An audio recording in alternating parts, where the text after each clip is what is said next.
Welcome to Space to Ground. I'm Kayla LaFrance. Today we're coming to you from the Sonny Carter Training Facility. This is where astronauts come to train to walk in space. As NASA's premier training facility that can simulate zero-G or weightless condition, the Neutral Buoyancy Laboratory, or NBL for short, is an essential tool used to design, test, and develop the International Space Station. The NBL played a vital role in the training of the Space Shuttle and early expedition crew members that worked to construct the orbiting laboratory. The NBL contains a full-scale mock-up of the space station, including all modules, external payloads, and work sites. It even has its own robotic arm.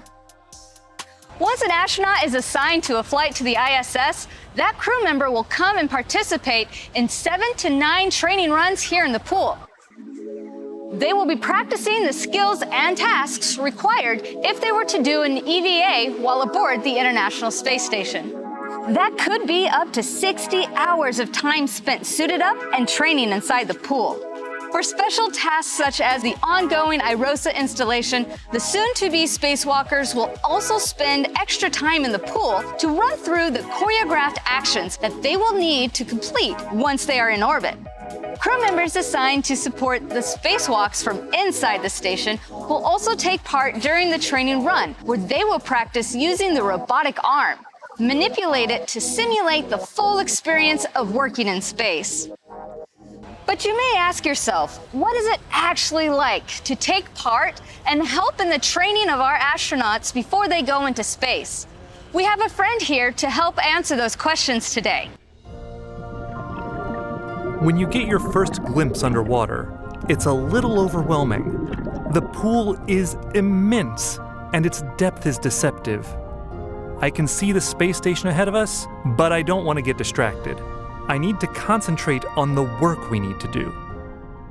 Dane Turner is the host of a new series of shows called Cosmic Careers that will debut soon on the NASA Johnson YouTube channel. So Dane, you literally dove into the deep end for your new show. Tell us about it. The NBL is an amazing facility with such amazing professionals here.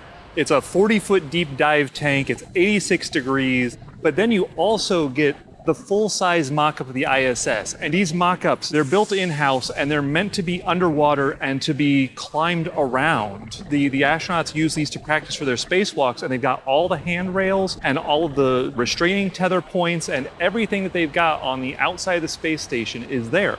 So to be able to move around these things and to move on them as the astronauts do is just, it's the only way to experience space on Earth. Now, we currently have a training run going on behind us right now, and it's a beehive of activity. Can you tell us more about what the dive team is doing to support our astronauts today?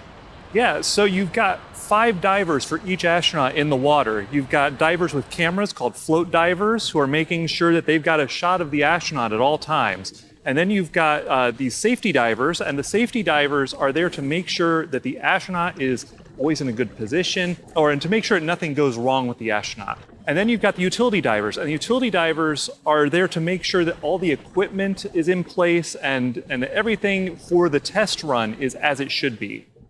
So you got to go into the NBL for part of a new show that you're doing called Cosmic Career. Can you tell us more about that? As you know, here at JSC, we're not just about rocket science. And at Cosmic Careers, we take a look at all of the other jobs that make human spaceflight possible. So for this first episode, we came to the NBL and looked at the divers who support the spacewalk training. And in the future, we'll look at some of the many other jobs that are able to support human spaceflight on the ground, just not the ones you might think about. The premiere episode of Cosmic Careers will debut soon on the NASA Johnson YouTube channel, so stay tuned. Also this week, the latest shipment of research and supplies was sent to the International Space Station. The Northrop Grumman Cygnus spacecraft launched atop an Antares rocket from NASA's Wallops Flight Facility off the coast of Virginia.